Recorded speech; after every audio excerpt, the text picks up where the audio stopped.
Welcome back to another Disorderly Reviews by Transcendent Studios. My name is Peter Vawter, and today we're going to be reviewing Archaica, The Path of Light for the Nintendo Switch. This is a puzzle game, and we aren't reviewing this game on whether or not it's good or bad, but primarily from the standpoint of individuals with PTSD and other anxiety disorders, to see if this game is a good game for your healing process and for your enjoyment. So let's get into this. As you'll see on the bottom of the screen, we do have a link to Deku Deals, where you can see this game, see other people's reviews, and also see its price over time. This will enable you to get the price you want on this game if it's something you think will help you. Okay, my review on this game. A couple of things kind of caught me off guard on this game, because normally puzzle games tend to be really in line with people with anxiety disorders as long as they come at you slowly. One of the disadvantages of this one right off the bat, I think, is the audio. The audio is not terrible by any means. I'll show a little bit to you here. But it's not the kind of relaxing, ethereal audio that a lot of these puzzle games tend to have. And you'll see here when I actually start the kind of sounds that come out of this game often. Very electric and tribal, and that can be a little unrelaxing to some people, so I didn't rate the audio as highly as I do on most puzzle games. However, there are some real benefits to this game in my criteria of what works for people with PTSD. There's a bit of customization. For instance, there's little things hidden in the level that you get rewards for that aren't necessarily needed to play the game, but you can definitely brag about after finding them. I'll show you that here when we start a level. There's different levels and sub-levels in this game, and in general, as you can see, the visuals are really impressive for a puzzle game. Most puzzle games simply are almost 2D games still nowadays, but this game has really lovely aesthetics, and control is really good. As you can see, this is mouse control. I'll show you a couple of those kind of hidden things that you can find in each level. Here are some, like here, there's one of those script stones. If you find 3 of those each level, you get a little award. As you can see, here's the other one.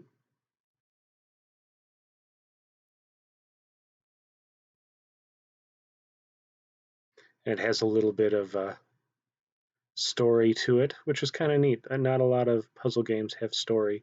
So that's why I rate creativity a little higher on this one than I would have. Here's other things that are hidden throughout the level that can be found. Why I don't give it a perfect 10 in creativity is there's usually only one way to solve the level. Very rarely can you have multiple options in solving a level, which I find isn't necessarily true creativity, but I do think that these levels are very complex and allow you to think outside the box a lot and foster creativity. So I wouldn't say creativity is not in this game. It's just not what I would call perfect. There is a nice thing to having the level pretty much only work in one way. You know when you've solved it, and it moves you on. Again, control is pretty good. I can easily pick the thing that I want to, move it around, place it. Things begin to work.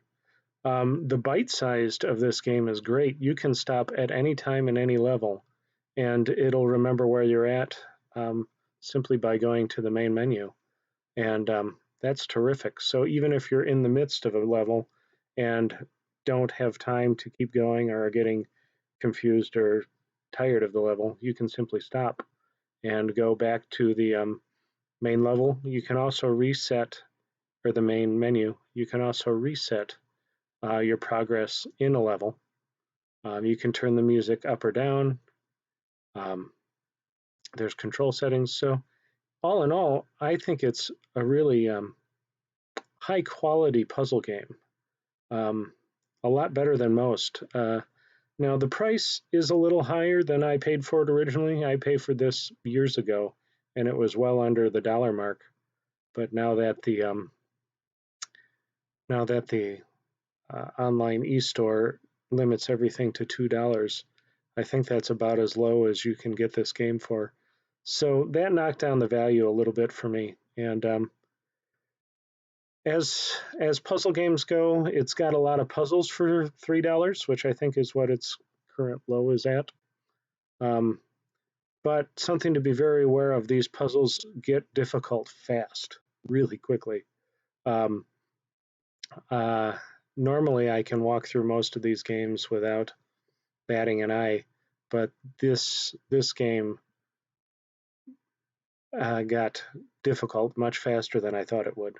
So that's something to be aware of too, because often getting stymied or stopped is something that isn't fun for people who are dealing with stress. A lot of times we like to play these games to simply have a little sense of completion, to think outside the box and kind of get away from some of the stress of the day. And this game is a bit more intense in the thinking world and can actually slow you down a bit. There's multiple times I've had to stop a level and come back to it just to complete it later. So again, let's review the whole score here and see if this is worth your time. It comes in just at what I would approve for anybody who has PTSD, 75 out of 100. The only place where it really dropped down a bit is the audio, and of course, no community. There isn't online stats or even the ability to play two-player or with friends. But other than that, it's fairly highly ranked and is a good, very difficult puzzle game. And if that's something you're looking for the price, it may be just right for you. Please leave a comment below. And as always, share this video with others who you think it might be helpful for. And we have our videos this month, every Monday, have a common theme. And if you can guess that and write it in the comments below, that'd be wonderful. Thank you again for your time. We hope that this is helpful in your path to healing and working towards being the best you can be. Remember, you're worth investing in, and we're here for you. Have a great day from everyone here at Transcended Studios.